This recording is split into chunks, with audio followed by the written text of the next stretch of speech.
আসসালামু আলাইকুম রহমতুল্লাহি ওয়া বারাকাতুহু। সম্মানিত সুধীবৃন্দ, ভিউয়ার্স, যেখান থেকে আমরা এই ভিডিওটি দেখব, প্রথমত আল্লাহ তাআলা শুকরিয়া আদায় করব এত সুন্দর একটা সকাল দেখার জন্য। যদিও তো আমরা অনেকেই সকাল দেখতে পাই না, সকালে উঠে অভ্যস্ত না। আহা, কি সুন্দর পাখির কিচিরমিচির এবং সকালের যে একটা স্নিগ্ধতা, একটা কোমলতা, সকালের বাতাসের যে একটা ভালো লাগা এবং রূপ থেকে মুক্তির ও যৌবনকে ধরে রাখার একটা মাধ্যম, এটা প্রকৃতপক্ষে আমরা যারা সকালে উঠি না বা ফজর আদায় করি না তাদেরকে বোঝানো সম্ভব নয়। চলেন, আজকের বিষয় হচ্ছে অজুর পানির সাথে গুনাহসমূহ জড়ে যাওয়া।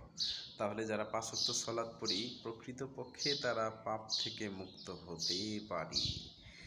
عن أبي هريرة رضي الله تعالى عنه أن رسول الله صلى الله عليه وسلم قال إذا توسل عبد المسلم أو المؤمن فغسل وجهه خرج من وجهه كل خطية نظر إليه بعينه مع الماء أو مع آخر قطر الماء فإذا غسل يديه خرج من يديه كل خطية الحديث الخش।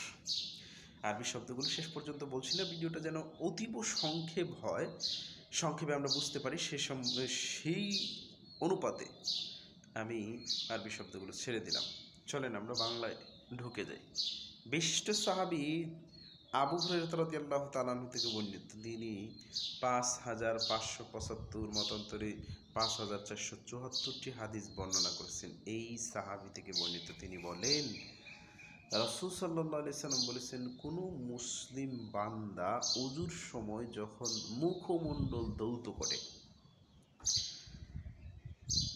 করে তখন তার চোখ দিয়ে অর্জিত গুনাহ পানির সাথে ঝরে যায়, অথবা পানির শেষ বিন্দুর যে ফোঁটাটা পড়ে সেই ফোঁটার সাথে তার চোখ দিয়ে অর্জিত গুনাহসমূহ বের হয়ে যায়।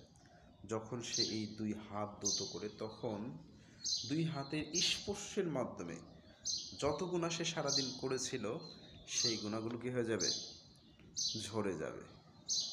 অথবা পানির শেষ বিন্দু, কুল্লু খত্রাতিন, শেষ বিন্দুর সাথে তার গুনাহগুলো ঝরে যায়। আল্লাহ, তুমি মহান, তুমি অসীম, তোমার কোনো অন্ত এবং শেষ নেই, তুমি অসীম।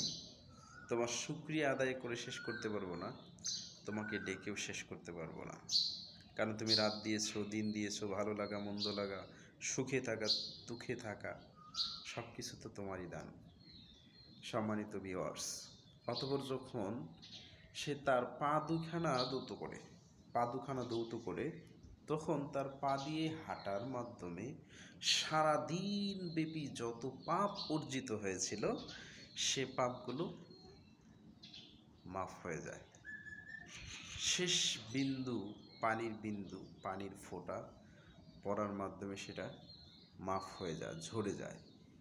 এভাবে সে যাবতীয় গুনাহ থেকে মুক্ত হয়ে যায়। আহা, আল্লাহ তুমি অসীম, তোমার কোনো অন্তনীনা নেই। সহিহ মুসলিম ৬০০ নম্বর হাদিস। এতটুকুই আমি বললাম। এ ব্যাপারে আরও একাধিক প্রমাণ আছে, ভিডিওটা যেন লম্বা না হয়, লেন্দি না হয়ে যায়, যেন এতটুকু বললাম। আল্লাহ আপনি আমাদেরকে সঠিক বুঝদান করুন, আল্লাহুম্মা আমিন।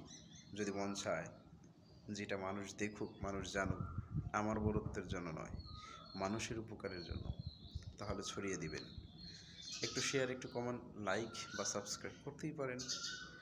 কত গান এবং কত কবিতা, কত গল্প আপনি শেয়ার, লাইক, কমেন্ট করে দেন।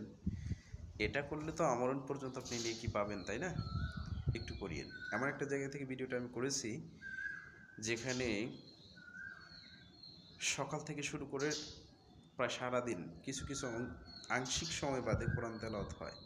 আর এটা এমন একটা বাড়ি, যে বাড়িটা একজন সনাতন ধর্মীয় লোকের বাড়ি, তবে অসম্ভব ভালো একজন মানুষ। তবে এই বাড়িতে সবসময় কোরআন তেলাওয়াত হবে এটা ভেবে পাওয়া খুব কঠিন। তবে হচ্ছে, আমার ফ্যামিলি সহ আমরা এখানে থাকি, চেষ্টা করি অধিকাংশ সময় কোরআন তেলাওয়াত করার, পড়ানোর, মাদ্রাসার মতো পড়া হয়। আল্লাহ যেন একেও কবুল করে নেন, আল্লাহুম্মা আমিন। আসসালামু আলাইকুম ওয়া রাহমাতুল্লাহ।